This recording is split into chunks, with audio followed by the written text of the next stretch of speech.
Well, we're just working on slicing up our venison bacon this morning. This venison bacon we smoked all day yesterday, and we prepared it on Friday night, let it rest overnight in the pans, and then we smoked it yesterday, and then chilled it all night to firm it up. And it slices much easier that way. But this stuff is so delicious. This is definitely a family favorite for us, is to make our venison and the venison bacon.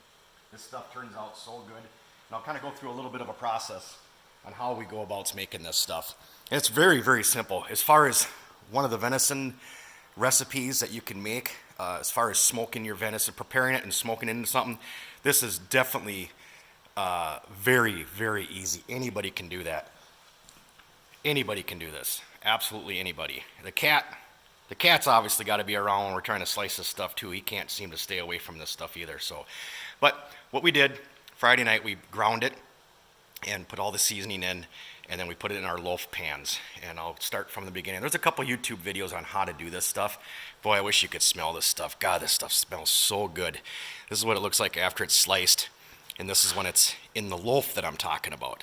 So what we do is, it's 50% venison, 50% pork trim is what I use. Some people use pork butts, but I have a local butcher that I get all my seasonings from, and all my meat supplies and casings and all that stuff. I get it from one shop, and that's a great place for me to go, and I can give them whatever weight that I'm going to do. I could tell them I'm going to make let's say a goofy number, 27 pounds of venison bacon. They'll weigh out the seasonings for me and sell me enough seasoning in the cure to do 27 pounds. I don't have to have an exact amount ever. So I did a 35-pound batch this time. So it was half venison and half pork trim to get the 35 pounds. And they gave me the seasoning for it and the cure. And all you do is what I do is I cut up all my venison and I cut up all my pork trim, and I grind it through the grinder together, kind of half and half. I'll pull some venison in and pull some pork in, and I grind it all through a coarse plate, and then I turn right back around and I send it right back through the grinder again. Grind it a second time before you put any of the seasoning or cure in, because once you do that, this stuff gets sticky, let me tell you. So grind it a second time, and then that makes a nice consistency like this. I've tried only grinding it once through, and it's too coarse. It's just, the meat's too separated still. You still have like chunks of venison and chunks of pork in there. When you grind it twice, I think it kind of mixes the meat together better, and it just turns out as a better product in my mind. So then I have a mixer that hooks right onto my meat grinder, and it holds 40 pounds of meat. So 35 pounds, perfect.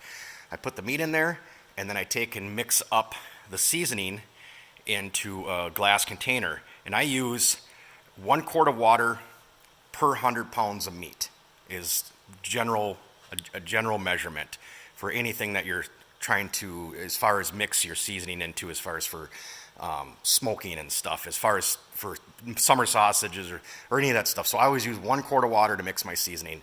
So I use just a little over a quart for this 35 pounds, and mixed up the seasoning.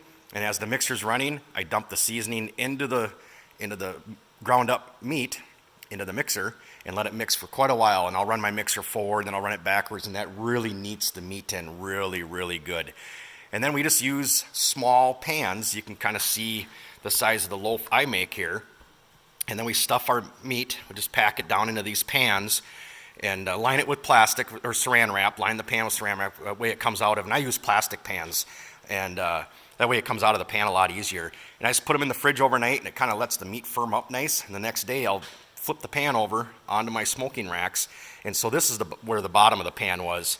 And this is the part, this was the top side, and this is what ended up onto the smoke rack. And I don't flip them when I'm smoking them at all. I just put them in there, and about the only thing I do is I rotate my racks from the bottom up to the top, and I'll keep rotating my meat around inside the smoker. And we'll walk over to the smoker because it's right in there, and I have beef jerky going again today. Another 5-pound batch of beef jerky going, because beef jerky does not last long around here when I make it.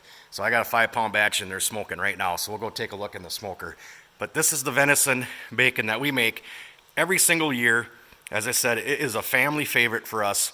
We enjoy it all year long. It never seems like I can make enough of it because we have it for breakfast on the weekends. We use it a lot when we go camping and stuff, and we love this stuff. So let's take a walk over to the smoker, take a look at this beef jerky that's going on in here. can't wait till this is done. This should be done a little bit later this afternoon. Oh yeah. Oh, I wish you had smell and vision right now. That smells so good. Look at the smoke rolling up through there. This is some nice thin sliced jerky. I sliced this yesterday morning, put it in the marinade for almost 24 hours, and here it is in the smoker now. Oh, this looks good. I like the beef jerky. So when I do my beef jerky, what I do is I'll pull this rack out, drop it down one, and then I rotate all these racks down one, and then I take the bottom rack and then move it up to the top, and I'll do that throughout the day, and so that way everything gets evenly heated, because I'm a little hotter towards the bottom down here where the heat elements are. So I just keep rotating them. I got a paper towel in here right now. This beef jerky was so wet when I put it in there. When I started to dehydrate it, my chimney started leaking down the moisture onto the top up here, so I had to put some paper towels in there to catch that, and I'll pull that out of there in a little bit. And I'm running pretty low temp right now. Here's my temp gauge. I'm at like 118. I'm just trying to dehydrate and put some smoke flavor into it, so I don't run it very hot, because the pieces are so thin it will actually cook them before it dehydrates. So that's what's going on this morning. Thanks for watching, guys. Thanks for all the subs. Please comment. But this stuff, if you're ever trying to do something easy with your venison, or even if you have beef, this is an easy one to make. And this is a beginner. This is a first place to start if you're trying to do something with your venison or beef to make a smoked product. Thanks, guys.